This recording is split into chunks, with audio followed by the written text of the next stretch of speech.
Live from Myrtle Beach, South Carolina, the sun and fun capital of the world it was today.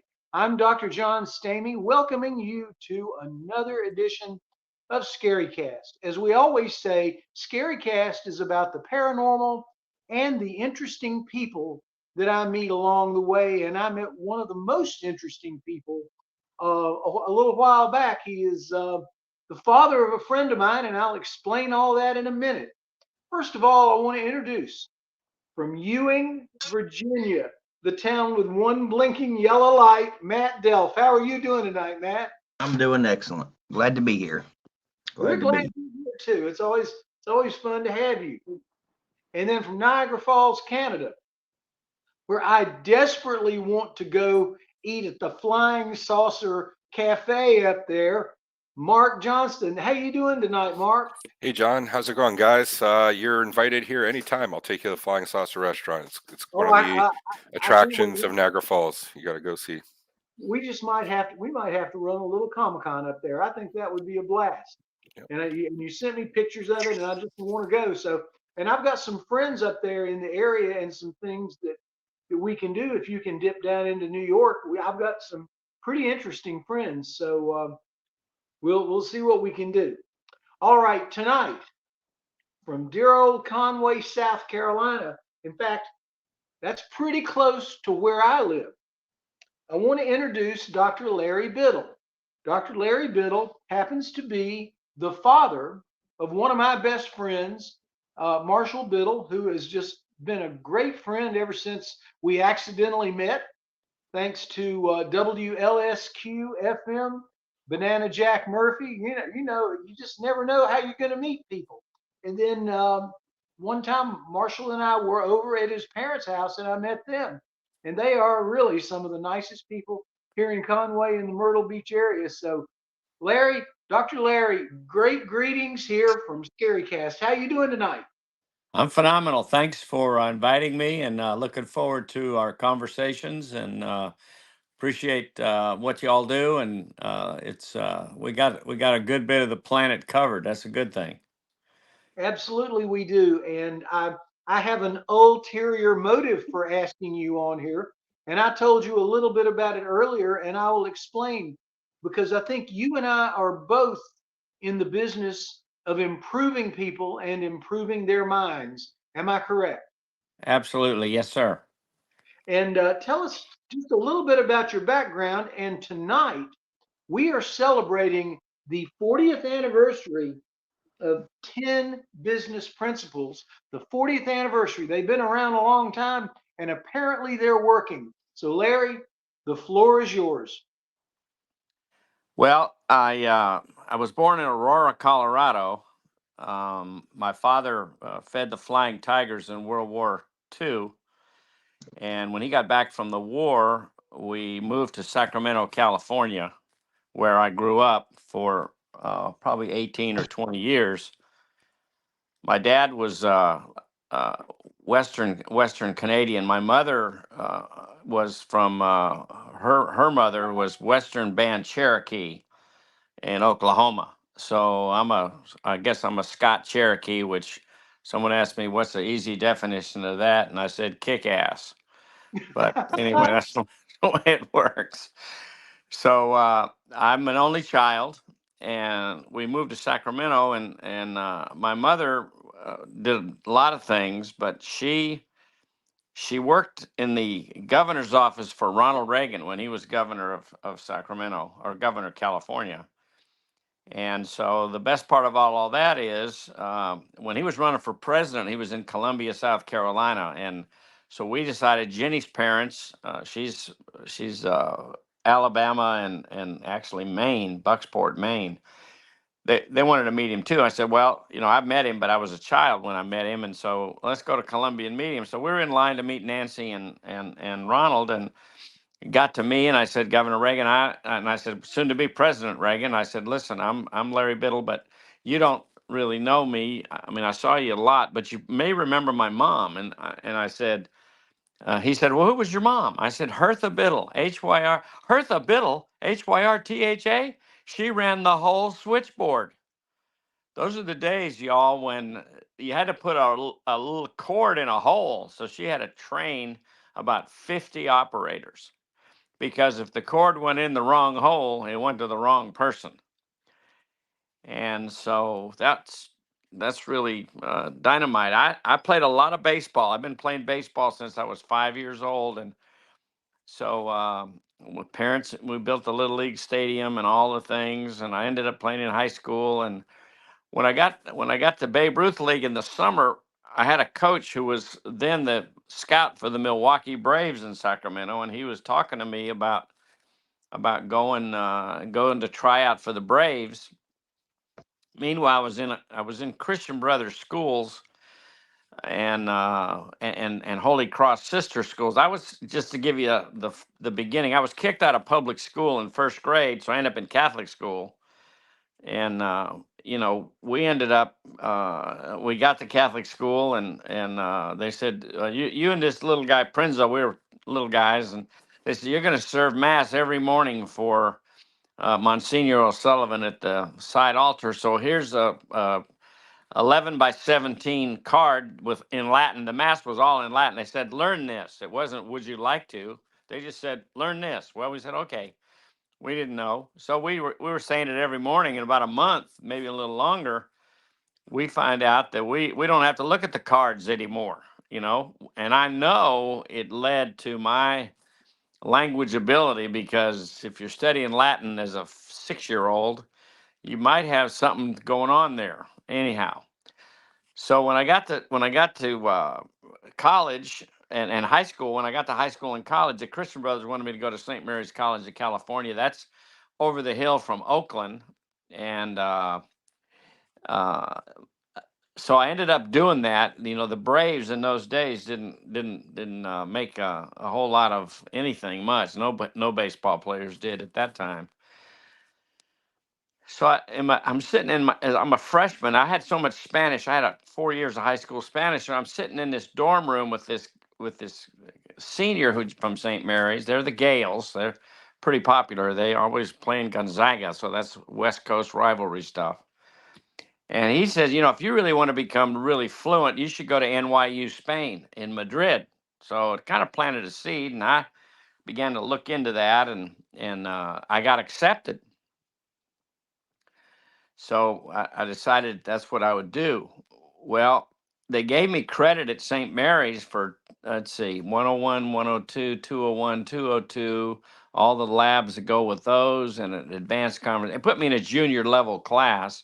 So I got like 21 hours, maybe more, 22 credit for my language ability, because they didn't want me taking, donde está el libro. They knew better. But anyway, so I decided to do that. Meanwhile, in South Carolina, there was a young Southern belle that I didn't have any idea who she was. And she was a music major at Converse College in South Carolina.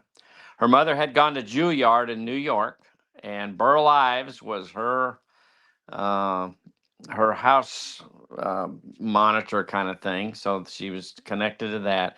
She didn't finish there, her mother, so she was really living her dream through her daughter at Converse. And Jenny, at the time, as a sophomore at Converse, she got mono, and bingo, she misses like 6 weeks of school. Well, if you're in music, you can't survive that, because when you finish the class, you go to the studio, and on and on and on. Of course, she had to take some Italian. That's what you have to do if you're a singer, and she still is a beautiful singer. So she tells her dad, she says, "Daddy, I'm not gonna major in music. I just can't do it." He said, "Well, darling, what do you want to do?" And she said, "Well, I'd really like to major in Spanish and go to Spain." So he said, "Well, you do that, period." So she did. So we actually met in New York Harbor on our way to Madrid. In those days, no one flew anywhere. We all crossed on ships. Well, NYU was smart. They used the ship as a floating classroom. And we had class every day at lunchtime, and then of course lunchtime, and then we had some free time. But it was really great because it was orientation to Madrid. But when I met her, we were all gathering on the ships, about 150 of us, and I saw her. I said, hi. Her name was Jenny Marshall at the time, and Jenny Burroughs Marshall. And I said, oh, hi, Jenny. Where are you from? She said, well, I'm from South Carolina. I said, oh, the South. Okay. I said, I only knew one person from the South. And she said, well, where was she from? I said, well, she was from Oklahoma. She said, that's not the South. And it wasn't. So I had to think fast. You know, you have to do that. And so I said, well, it's south of Sacramento. Okay. So that was good. So we got to talking a little bit. Well, they blow the whistle on those cruise ships, and you got to leave. You have to leave all shore going ashore. So her dad, who was a classmate of Bear Bryant in Alabama. They were classmates at Alabama. He was from Alabama. He's an ophthalmologist here, finally, and unbelievable doctor, excellent. Was in the Navy and all that stuff.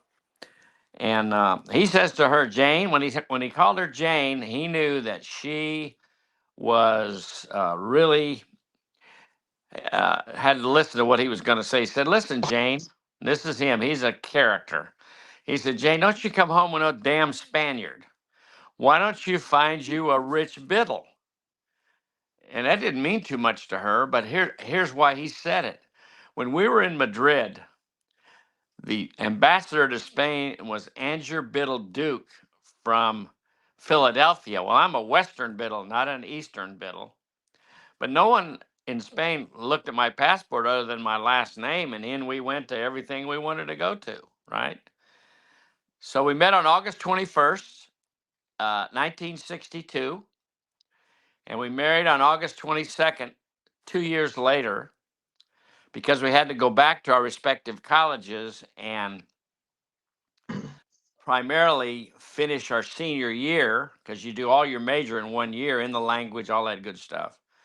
And so, we didn't get married till the following year. Well, I was accepted by Middlebury out of Vermont, which is up there in the Canadian area in the east, back for my master's and so on. So we got married and went back to Spain and lived over there another year. So we spent a lot of time in Spain, all over the Iberian Peninsula, etc. And we've traveled a lot and been a lot of places. And of course, she's bilingual. I am too. And whatever I started with at Conway High School, really, I've got it in Spanish, and I've spoken in lots of Latin America and back in Europe, in Spain, at the Department of Defense schools for 8 hours. I mean, I can do their language for 8 hours, and it's all Castilian Spanish. That's what I was taught in Madrid. They all love that, so that's kind of how I got to Conway eventually.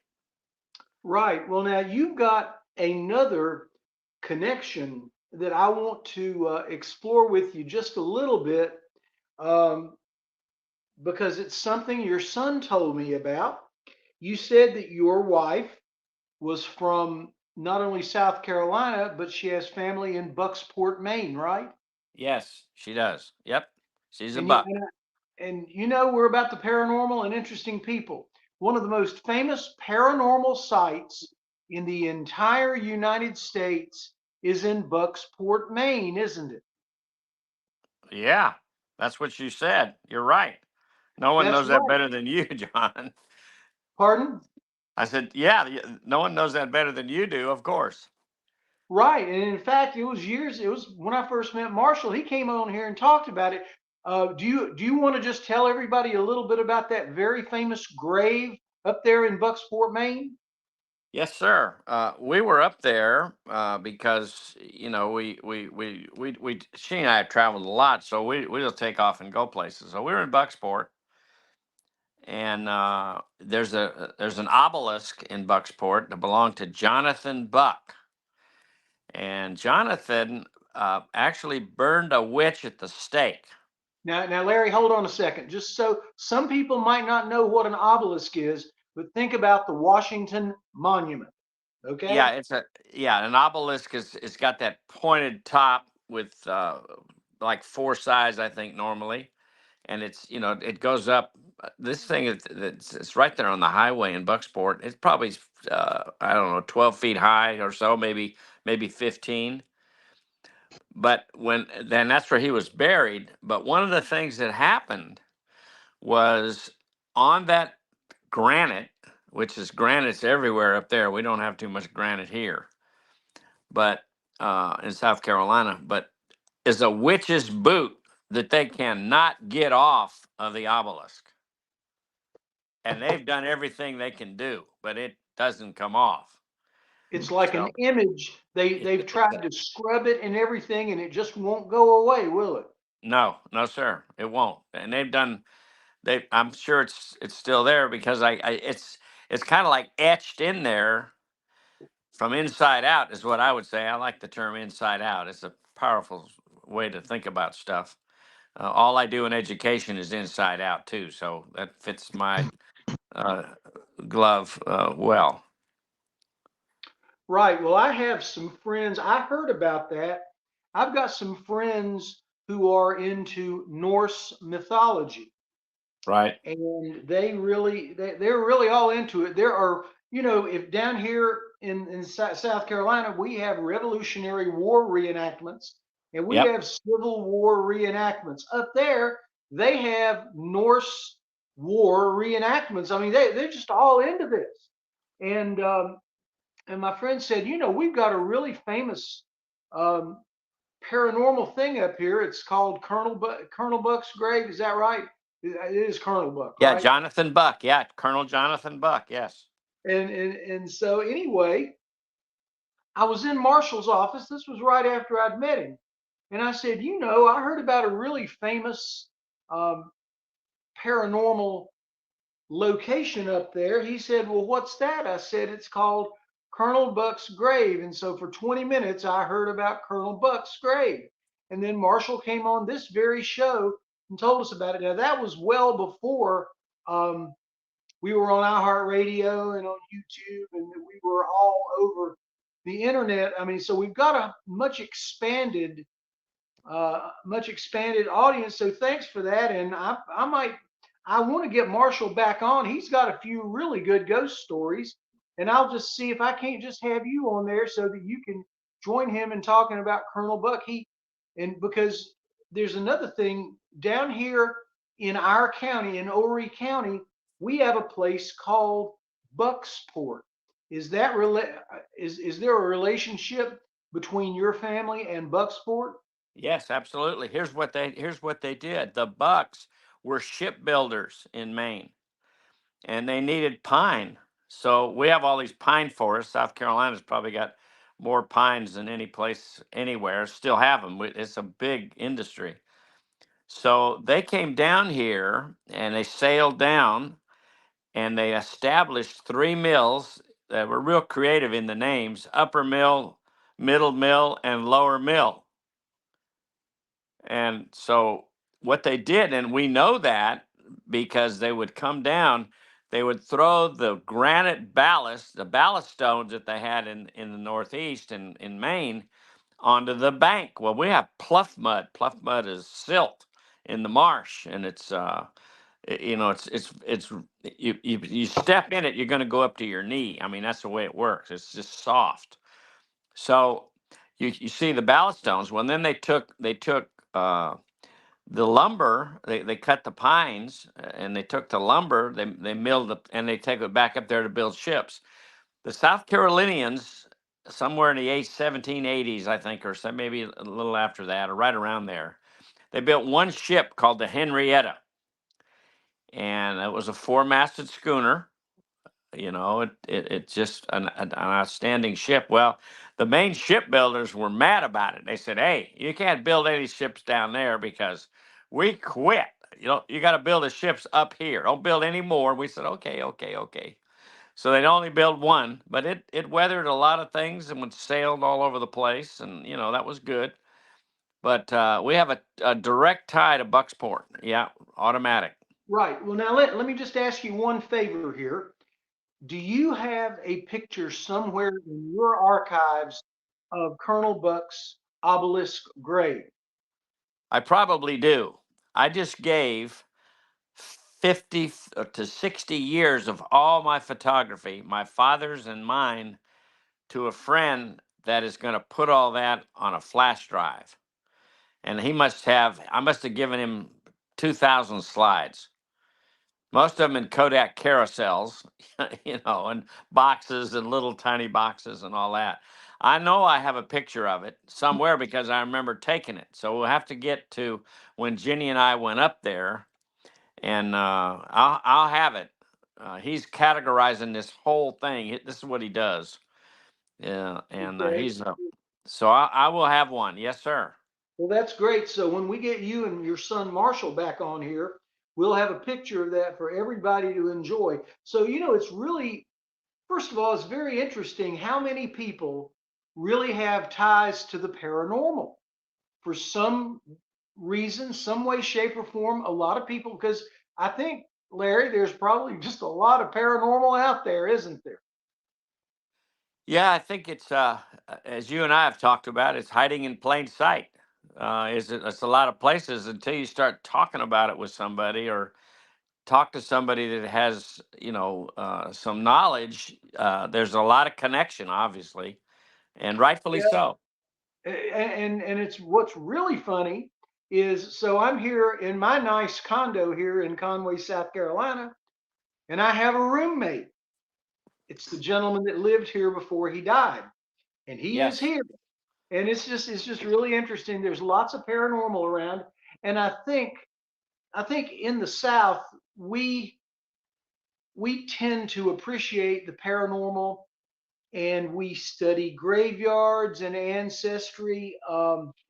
I think the people in the South and the Mormons are, in general, the two groups of people in the United States that really love genealogy and look at their history. And there's lots of paranormal stuff that they talk about. We had two gentlemen from the Mormon Church on a couple of weeks ago talking about giants in the Bible, and they mentioned that. They said the Mormon religion does like exploring all that because we feel it's all around us. So it's just kind of interesting uh, what you find out about people when you just mention that famous word paranormal. All right, we're going to take a short break because I'd like to give our co-hosts a chance to ask you some questions about whatever they'd like, and then we want to talk about your 10 business principles because they are very important. And so, first of all, Ewing, Virginia, Matt Delph, you got a question for Larry?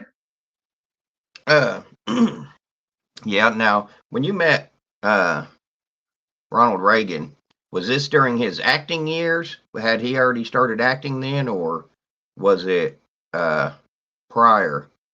It was well. He had been an actor, as you know, and he ran for governor and was elected, and then Okay. he ran for president. So I met him. I met him when he was governor in Sacramento. I'm sure I saw him heard him on radio or saw him because when grew up in California, so that was going on. But when I met him, I met him all the time when I lived in Sacramento. But when he was in Columbia, South Carolina, running for president, that's where we met again. Matter of fact, I am going on July 4th out to Simi Valley to the city on a hill where Nancy and Ronald are buried, and we are installing the pillars that they're 5 feet in the ground of the Declaration of Independence, the Constitution, 3 pillars, and all of the amendments to the U.S. Government. They're in this. They're in the Supreme Court, but no one gets to see those. And Hmm. so this guy that I met through speaking on the radio up in North Wilkesboro, because they were doing some things up there. So I'm working with them, and I'll be out there to help cut the ribbon. They invited me to come, and they're doing 2 in Sparks, Nevada, before the 4th of July. So we'll be out there, and then they're putting one in every presidential library. Oh, cool. So all the presidential libraries will have that because this couple, Vance and Mary Jo, their belief was that we got to bring these documents to the children and the parents and a lot of people. I mean, you know, I've seen them in the U.S. Supreme Court, but not everybody has. You know, that's just the way it is. So Right. they've got 26 or 7 of them in North Carolina. We're doing 5 on the South Carolina coast. They're putting them all over everywhere. I mean, it's incredible what they're doing, and this is a major deal, and that's a whole program by itself, John. You know what? And I will say this: aren't they putting one somewhere close to Myrtle Beach? Well, here's what we're gonna do. They're putting one a block and a half from our home here in Conway in front of the museum, the Horry County Museum. One is going there. That one's already approved. We're putting one at Broadway at the beach, and we're putting one at Market Common. No, not Market Common. Barefoot Landing. Mm-hmm. So there'll be 3 of them here because we have 25. Well, more than that. We have 25 million tourists just at Broadway. I mean, this is a tourist mecca. Right. Yeah. You told me that, and I am certain you are a friend, like I am, of Jack Thompson, right? Absolutely. I saw him the other day. Yeah, I see him all the time. Yeah, Jack. Yep. I would love to get you and I in front of one of those and let Jack Thompson take the picture. So Well, we'll do that for sure. Jack. okay, Jack. well, I've worked with Jack Thompson since I got here. That's been 60 years. He's okay. amazing. We'll post that one on ScaryCast as well. Jack Thompson is the world famous photographer Yes, he is. who chronicled Myrtle Beach since 1954. Very few people know the year that he started, and I bet you do too. That was the year of Hurricane Hazel. So Yes, it Jack was. Thompson, one of the most famous people in all of Myrtle Beach. Everybody likes him, and we'll see about getting Jack to in those monuments so that we can put that on ScaryCast for everyone to enjoy. All right, well, Yeah. that's great. Now, I was Mark, gonna say, I was gonna say, I still got one real quick question. sure. The schools these days, and they quit. A lot of them have kind of thrown out cursive writing. Do you think that is to take away some of their, so they can't, the knowledge that was written in cursive, possibly? Absolutely. No question. Yeah. Well, I tell you what else they took away, and I didn't have it when I was in Catholic school in Sacramento, but they also took away phonics in California for like 30 years. So it was sight reading. When I was taught by the Holy Cross Sisters in first grade, you can read anything. We had phonics. When I was headmaster in Georgetown, South Carolina, I had phonics in all of my classes.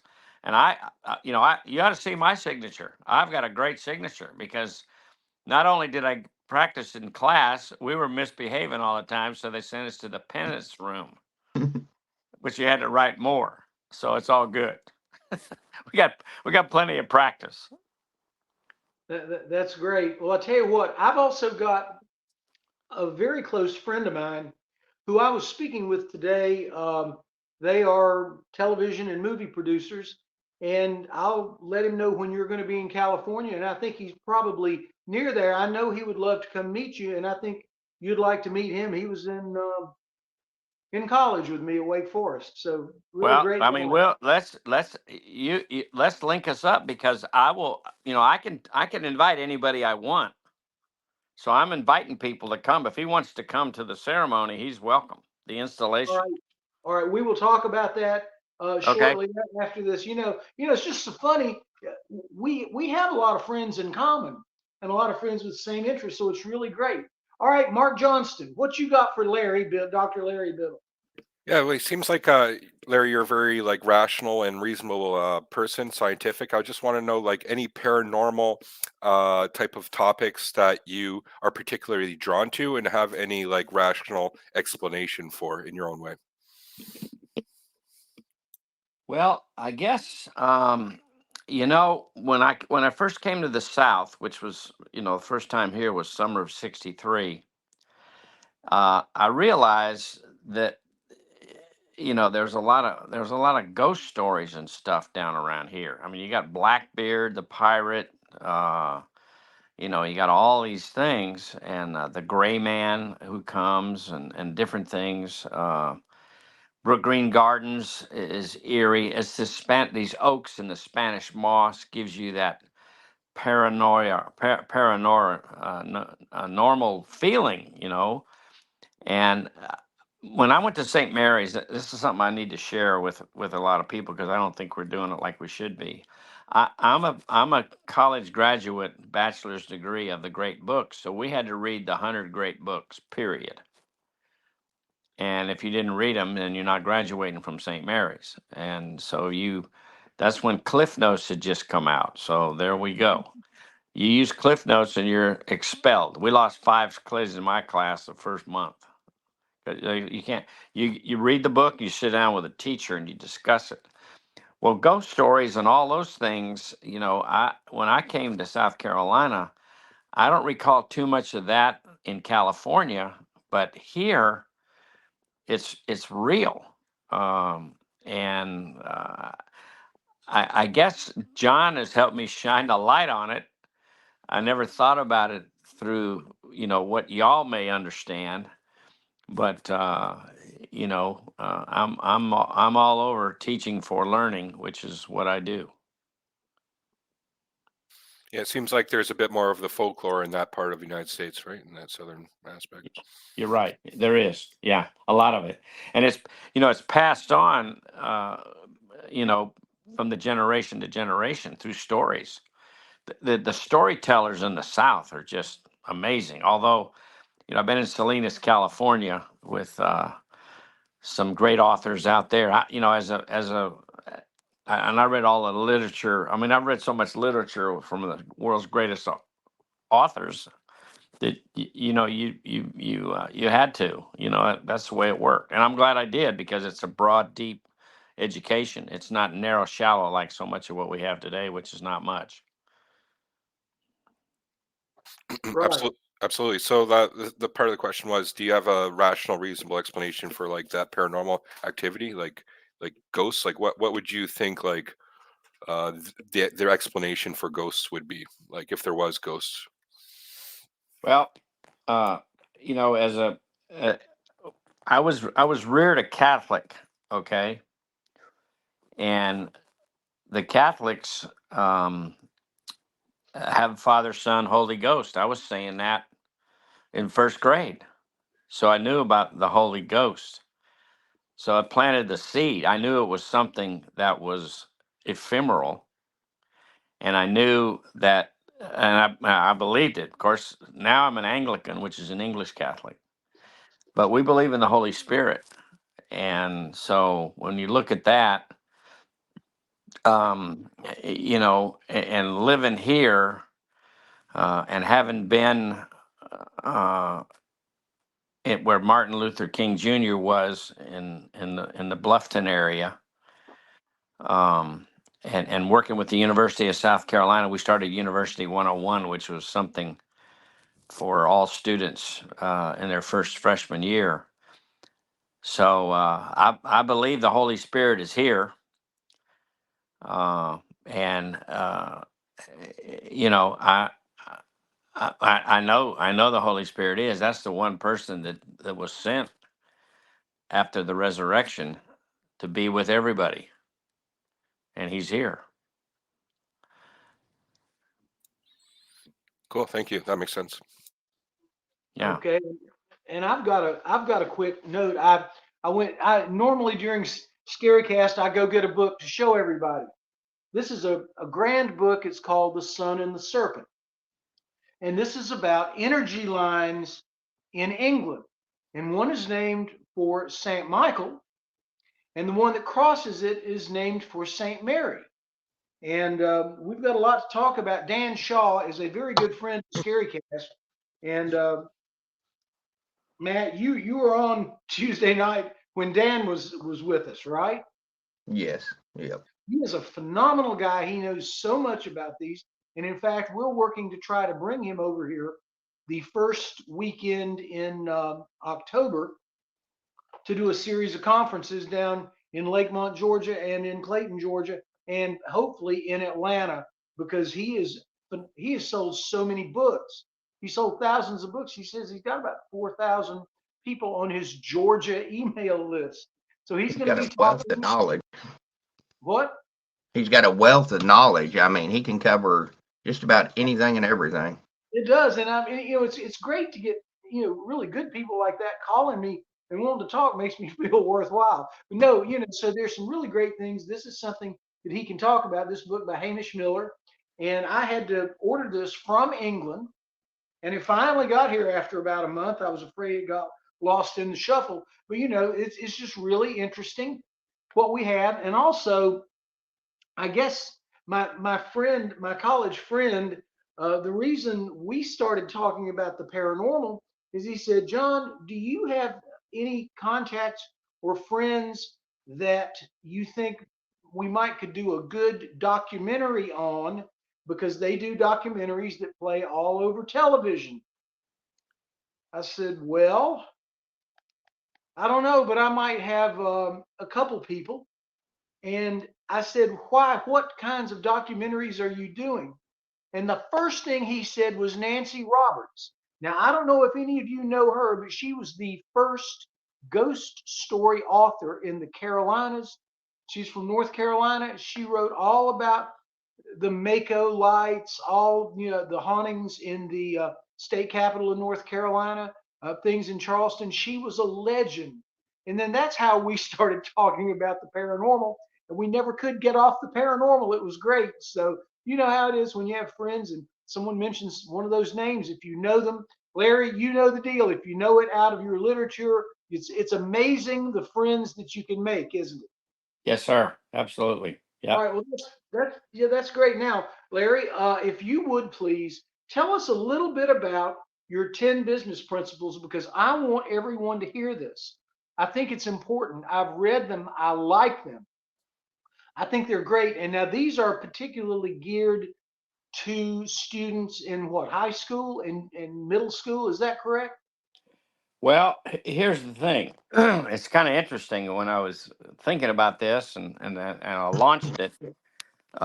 It's really about four groups: parents, students, faculty, my word trademarked by my son, the attorney marshal, and the community.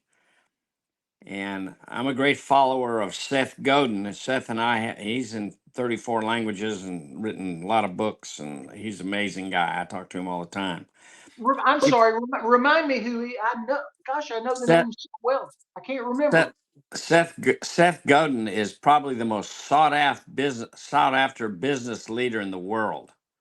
Mm. And I have almost all of his books. I've been connected to him since 2012. And he and I have conversations. I'm on a lot of his stuff, and he always wants me to obviously talk about education because as goes education, so goes everything. But he always wants to tell me, hey, we got to narrow it down. You got to focus. I said, Seth, we can't separate parents, students, faculty, and communities unless those are in sync. You're not going to get too far. I've seen it. It doesn't go anywhere really. It's only in programs and ideas instead of principles. And principles are no respecters of persons. Gravity is gravity is gravity. It's the same for a kindergartner or NASA, but there are different levels. I understand that. You hold a book up in front of a first grader or kindergartner and you drop it, they know it's not going up, it's going down, it's going to hit the floor, it's gravity. Now, NASA knows it too, but theirs is a little higher knowledge. It's sort of like the paranormal in reality. Everybody came at the paranormal from a point of not much to more. So, I mean, that's who y'all are and what you do. And I do that in education. So I realized that business principles they work both ways because it's business principles. They work in education and they work in business too, because they're business principles. So what I began was the courtship of eagles, the eagles of American education and the eagles of American business in courtship, focused on 10 essential principles that evolved over time as I began to talk about it. I spent 25 years of my life all over the world talking about these 10 principles. The first one is excellence for all stakeholders. not just the top few. We've geared education to the top few. That's a bad mistake.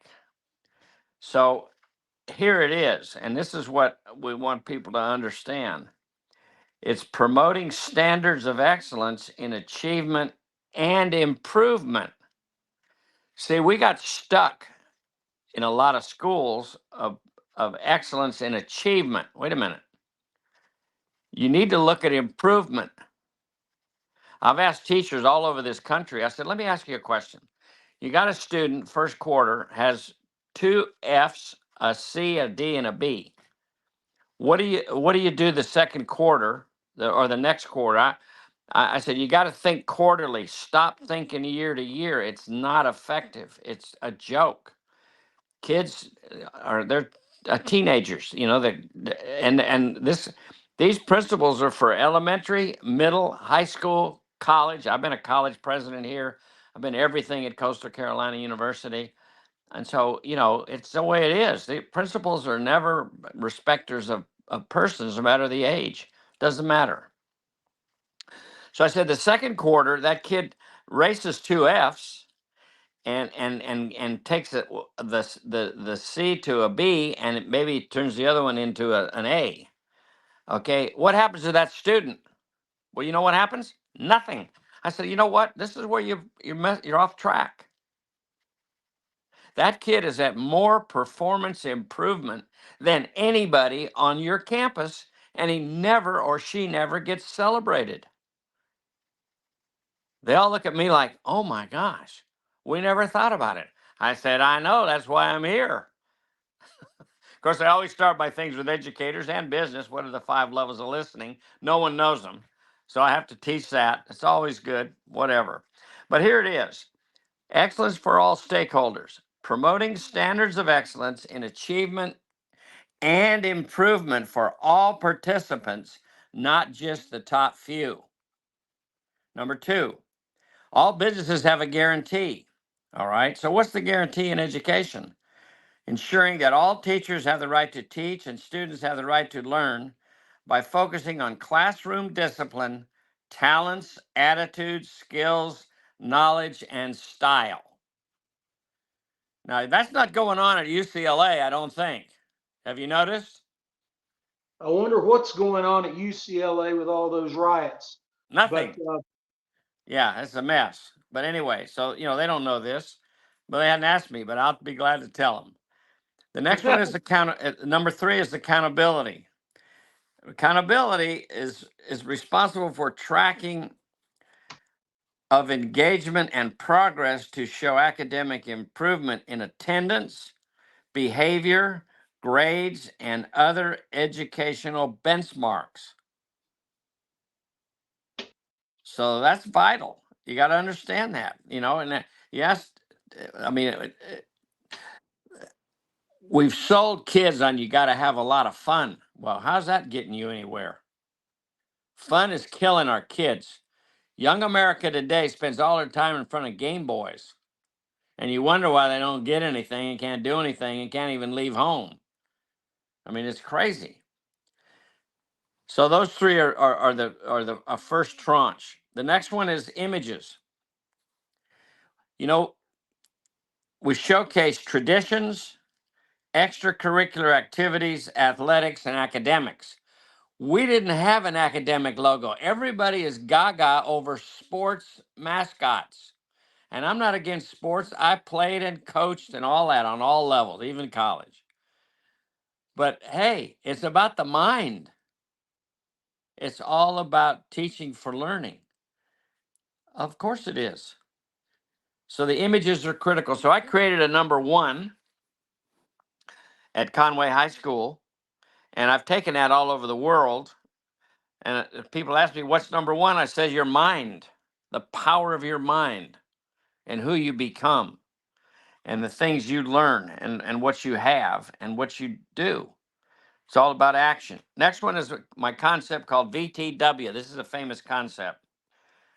It incorporates recognition that is my term, visible, tangible, walk-aroundable. You can always spot an athlete with letter jackets, but you can never spot a scholar. Well, that's stupid.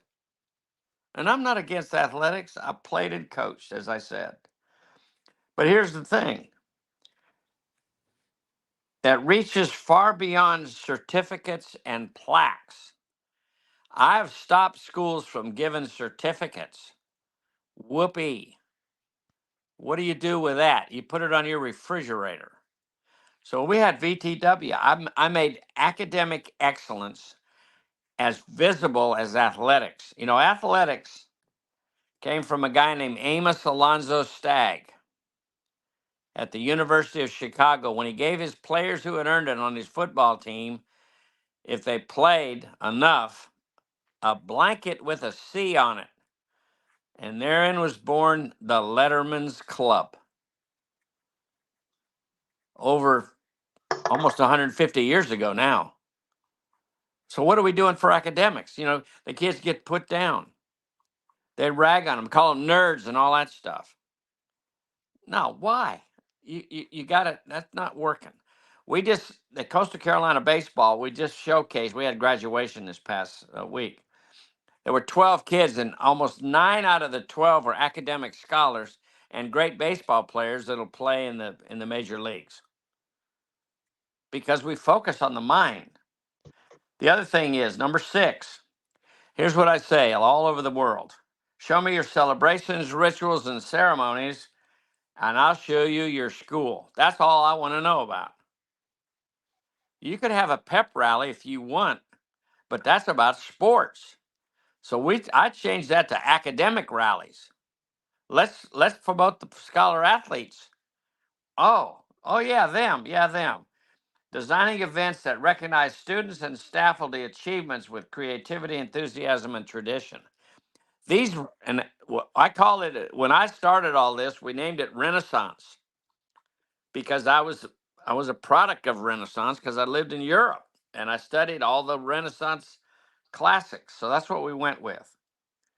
Number 7 is edification of learners, faculty, parents, and community.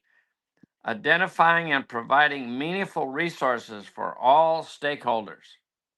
Not everybody needs to be a doctor. Some kids want to be the person who designs the gurney and improves on it. What I've said is we got to help more kids find their own niches. It's a niche creation. Show me your niche, I'll show you your life. So I always ask kids. I was talking to somebody just the other day at the baseball game, young kid. I said, "What do you want to do?" He was like 10. He said, "Well, I like math and physics." I said, "You have a business card?" He said, "Huh? Me? A business card?" I said, "I got 9th graders with business cards all over the world." "Really?" "Yeah." I said, "What do you want to do?" He said, "Well, I really like physics and science." He said, "I think I want to be an engineer. That's what I like." I said, "Well, get you a business card. You just put future engineer in front of engineer and you got your own business card. Stop handing somebody a slip of paper with your name on it. That's pretty hokey." I'm sure all of us have business cards. I go through 1,200 business cards a quarter.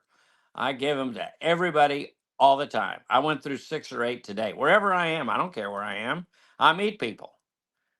Everybody's interested in education, and everybody in business needs better employees. Well, that's what we're doing. Some of those are going to be employees. Some of those are going to be managers. Some of them are going to be stockholders. Some of them are going to be inventors. They're going to be whatever their niche is. They all got a niche. Number 8 is the character and leadership class. This city of Conway is a city of character. There's like 51 traits. But the key of it is educating students in the school community to understand, care about, and act on the 10 principles, as well as care and the values for yourself and for other people. Number 9 is partnerships, alumni, and convocations. I used to call what I did conferences. So, I was getting ready to do a big thing in Scottsdale, Arizona for 2,500 people. So that morning I was sitting out by the pool having a croissant and a cup of coffee con leche, because we got addicted to that in Madrid. And I thought, I wonder what a gathering of Eagles is, because I was an Eagle Scout in Sacramento at age 12 in Troop 5. So I've always been around eagles and eagle ship, and that's where my word eagle ship came from. I said, I wonder what they call a gathering of eagles. So I Google it. You know what it is? A convocation. I said, oh my Lord, that's a gathering of eagles. Take a look at the Chilcot Valley in Alaska, where thousands of eagles, when the salmon are running, go there and hunt and fish with the bears. Unbelievable. Eagles are critical. It's the American symbol. In the Bible, guess how many eagles are mentioned? How many are mentioned? 29 times. That tells us something about the reverence from the creation about eagles. So we do these partnerships. We do 501c3s. I probably started, I don't know, 2,000 or 3,000, maybe more 501c3 educational foundations on purpose. Work with alumni. What a lot of teachers say in your senior years. All we want out of students is for students to be out. No, no, no, no, no. They never leave. If you know what you're doing, they never. My two classes at Conway High School. I had them for 4 years. It was the grade 88 and the 92 crew. All our reunions, we still have them every 5 years, because in today's world, it's easy to get disjointed and disconnected wherever you go. You go in the circle, no matter where you go. And we keep them together on purpose. And the last one is eagle ship. The American eagle is born 200 feet at the top of a tree. They build the nest for life. They mate for life. Male and female.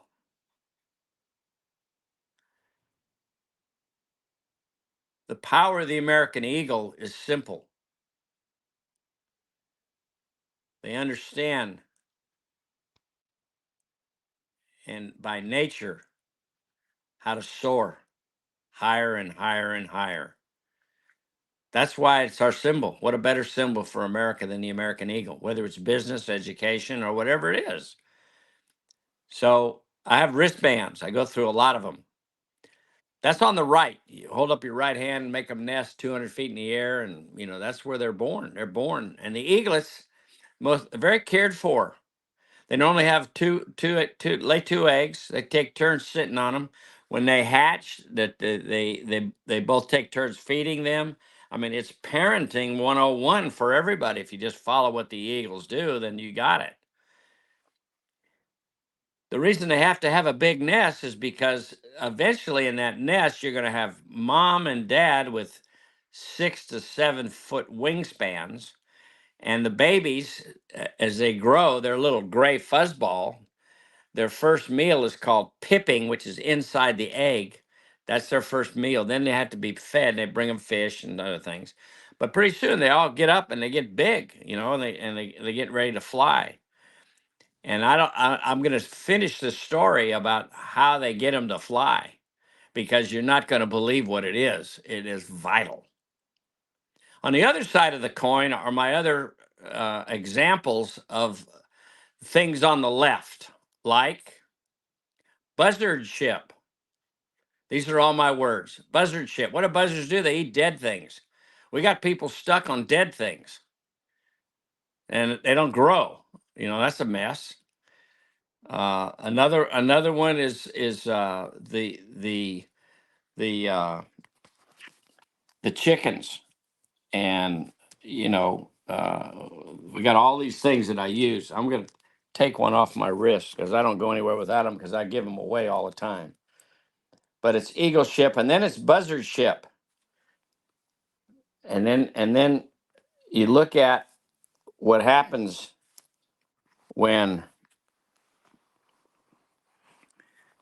I'm sitting in my library where there's a turkey. Well, the turkeys don't soar, but they roost at night on a high branch for protection. Crows, crows, crow ship is interesting because they land on eagles' backs and ride around. They're like hitchhikers. It's interesting. Okay.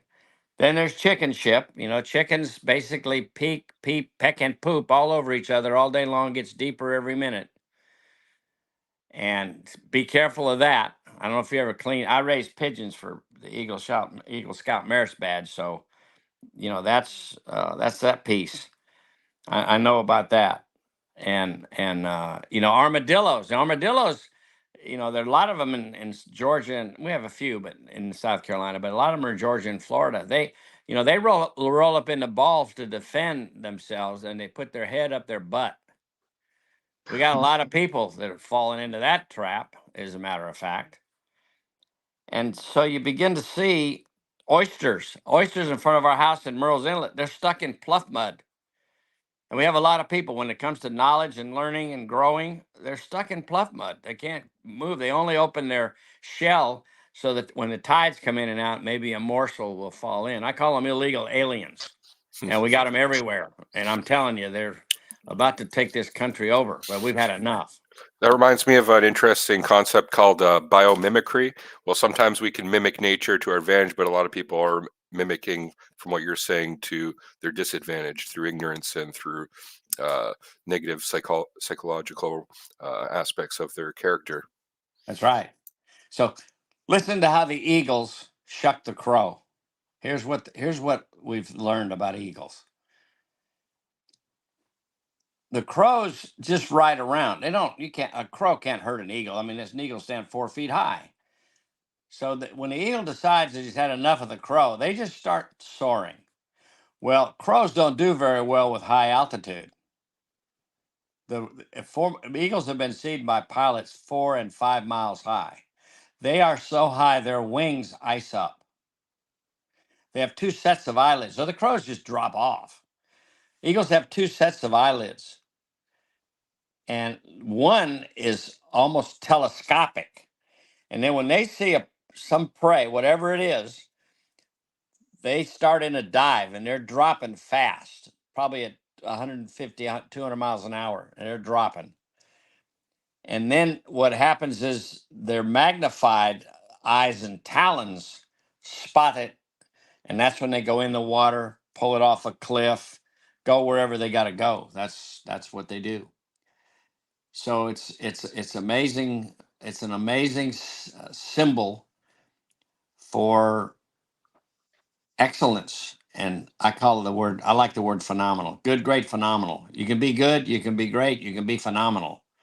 So I've been teaching how to be phenomenal to business and to education and to everyone that'll listen, because we're interested in growing others and helping them find their niches.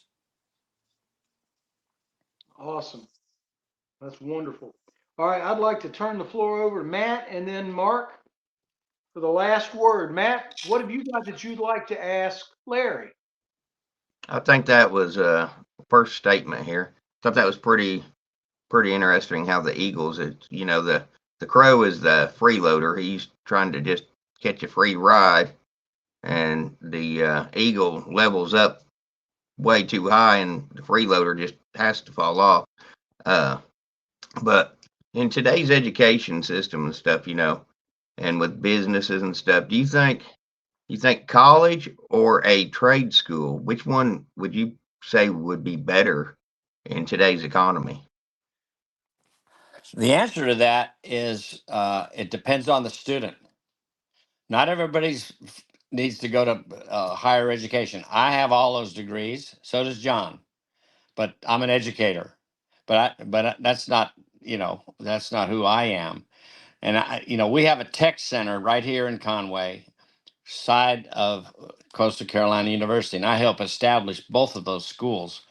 That's the 3rd largest university system in the state. South Carolina University of South Carolina is one in 1801, and Clemson, and these 2 schools, okay, we're the 3rd largest in terms of students.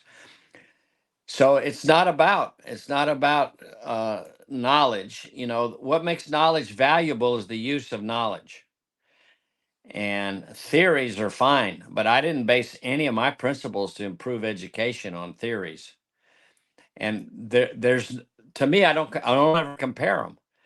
You know, Marshall and I will next week will be in Darlington, South Carolina with NASCAR. We started the only NASCAR school in the whole country right here in Conway. Oh, wow. A school of motorsports. There's the kids have passion for that. Yep. You know, you can read about it in a book, or you can work on the car or drive one or learn how to build a motor. You know, and at that motorsports school, the new students, they get about, I'd say 6-7 feet wide, about 10 feet long of bars and different things. They have to assemble a car. They have to put a car together that can race. They have to learn to weld. They all learn to weld. So, you know, I mean, that's what's happened to education. We thought it was an elitist deal. All these elitists are that you see now all over this country. And they're not even going to class because of the stuff we're seeing. I'm not surprised. You know, no one's helped them find their niche. So to me, there's not one better than the other one. It's who do you want to become, and how do we help you get there? And it doesn't matter to me. You know, all the A students end up teaching. The B students and the C students work for the D students who start a business and build foundations and support the schools. So, yeah. I have a question for you. Seems like you have a background in the arts, like you're saying, literature and things like that. So do I. I have a Bachelor of Arts degree from university. I'm really disappointed when I see the current state of the arts in Yes. our universities, especially the fact that it doesn't really get you anywhere that it used to, right? But as well, it's kind of taken this like almost, I don't know how best to describe it, leftist or liberal or like communist almost, and it seems in a lot of ways kind of like left turn. I just want to hear what your perspective is on that, and is there a way? How do we resurrect the arts in like the way that it should be, like in a renaissance of what art should be in our society? Yeah, you're right. I saw that happening in my career too. But I was elected to the South Carolina Governor's School of the Arts in Greenville, South Carolina, by 4 different governors. And I was vice chair, and the chair was the president of the University of South Carolina. So we have brought the arts back big time in this state. And one of the things you have to do is we're talking talents. Not everybody can play an oboe or a trumpet or write, and we've got creative writing. We've got all these pieces. We had a student at the South Carolina Governor's School that was said to be the next Baryshnikov in ballet, because we had teachers that not only knew their art, but they knew academics. They melded them all the time. We had a great teacher who was physics, but he knew the arts as well, creative writing. So, you don't think of people in physics or math that they're creative writers. Well, that's what he taught. So it's coming back. It's not coming back as quick as we want, because it's what a lot of school systems want to cut it out, right? They say, "Well, we don't need that." Yeah, you do. Yeah, because today's world, we have a home in Conway, which was built in 1937, full of art. Jenny and I are art collectors all the time. We have a lot of art because we were exposed to it. But today's world, with all the technology we have, you can be exposed to the artists from all over the world. And boy, there are a lot of them. I've seen them personally because of the Prado and the Louvre and all these museums we've been in and all that. But you got to get better at it, and we got to do more celebrations. It comes down to the celebrations, rituals, and ceremonies. What do you celebrate?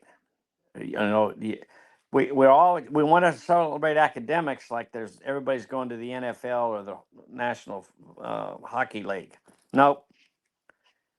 The artists. What I like about artists is I always talk to artists about being entrepreneurs rather than getting a job. Much better. Because now you control your own destiny. I'm an entrepreneur. I gave up all my jobs to ruin my income. I've explained to students all over for many years, a job is a jackass of the boss, Yep.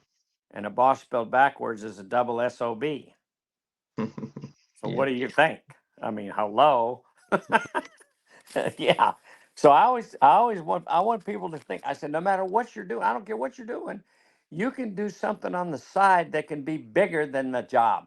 That FICA takes half of your money before you even get it. What are we thinking? Yep. You don't even see it. And Yeah. now young America today doesn't even want to work. They want success to attack them. Good luck. Not going to happen. Absolutely. Not It likely. seems like you can kind of measure a success of a civilization based on the fruits of their art or architecture that they create in their society. And in what is modern, it seems like that is being kind of devalued, and I makes me question the current state of our civilization and which direction we're going. Because maybe in the digital realm, there's some advancements and things, but like, when you look at something like Renaissance Europe, or it's just like we're nowhere in comparison there. Yeah, you're right. I mean, I haven't, I mean, I guess I learned all that very early, in my life. And I have always, we have the Southeastern Wildlife Expo, which Jenny and I have been going through for like 25 years. This is the 40th anniversary in Charleston. Charleston, this is it. South Carolina is the 8th original colony. So, we've been around since 1670. That's a long time. I remember when we celebrated the 300th anniversary. And so, that rich in history, but the arts are so powerful. And it's everywhere today if you just understand how to maximize who you are and what you want to become. And, I think I've seen so many students and adults, who decided I'm getting ready to open a store and sell my paintings. So, but we have, the Renaissance person, the Renaissance man or woman, is an appreciation of whatever is created in society. And you don't have to necessarily like Bach, but you can enjoy music. I mean, you might like Celtic dancing. It's pretty impressive.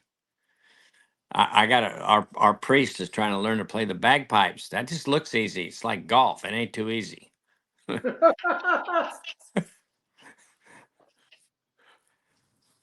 So I don't know. I guess we have to teach more appreciation of a lot of things. I think again, it's what's happened to us is we've focused so narrow and shallow that we forgot to go broad and deep. And what you're saying, Mark, is broad and deep. That's what we're saying. Yeah, absolutely. It's something more visionary and more universal, and something that brings a new, refreshing blossoming of culture in our society. I just question if our current society is on that path or not. You know what I mean? Based Yeah. on the current state of things, like. Well, I guess we're really in it. I think we're in it. You don't see elementary, middle, and high schools doing this crazy stuff that they're doing. And of course, this thing has been micromanaged by professionals. I mean, there's no question to me that people who have a career to do this. That's what they're in. They're in training to be renegades. But as you begin to take all these things, look at how powerful it is for parents to go to open house and see things that the children have created or bring it home and all that. And so we're getting better at it. But you're right. I think we let it slide too long. Well, we let a lot slide. That's why I started this 40 years ago. It was sliding bad. It was going to hell.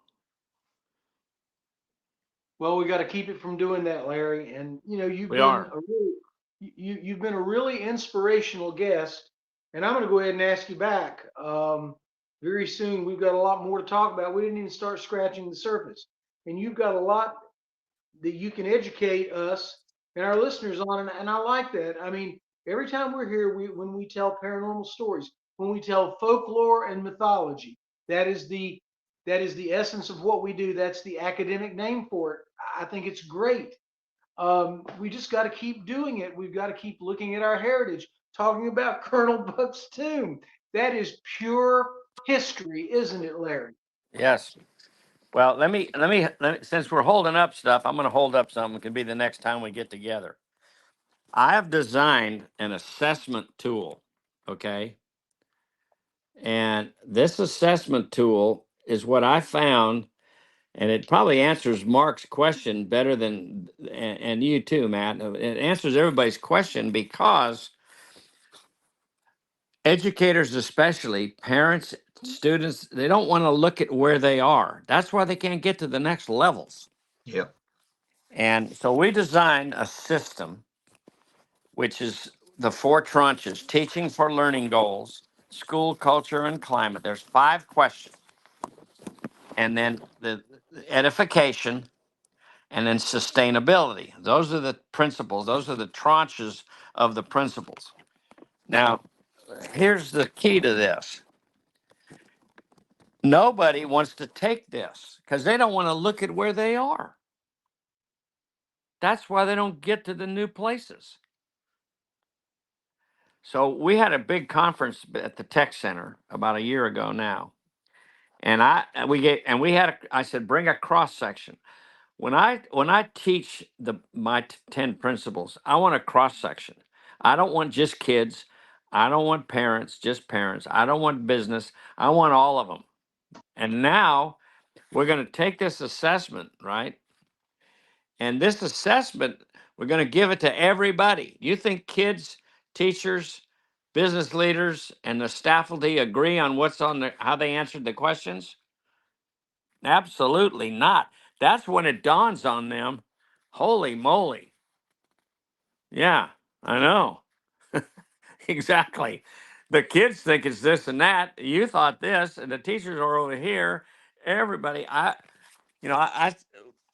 we believe that education should be financed through the local community because you're building them a future by what you do and the kids you have. That's the power of that. Yeah, it's not Leave It to Beaver anymore, is it, Larry? No, sir. That ain't working. It's not No. Dennis the Menace. These were great things that I got to see as reruns, and that's not the world now anymore. Well, Larry Biddle, Dr. Larry Biddle, I want to thank you very much for your first trip to ScaryCast. May you have many more. May we talk about important issues, because these are important and they interface with everything that we do.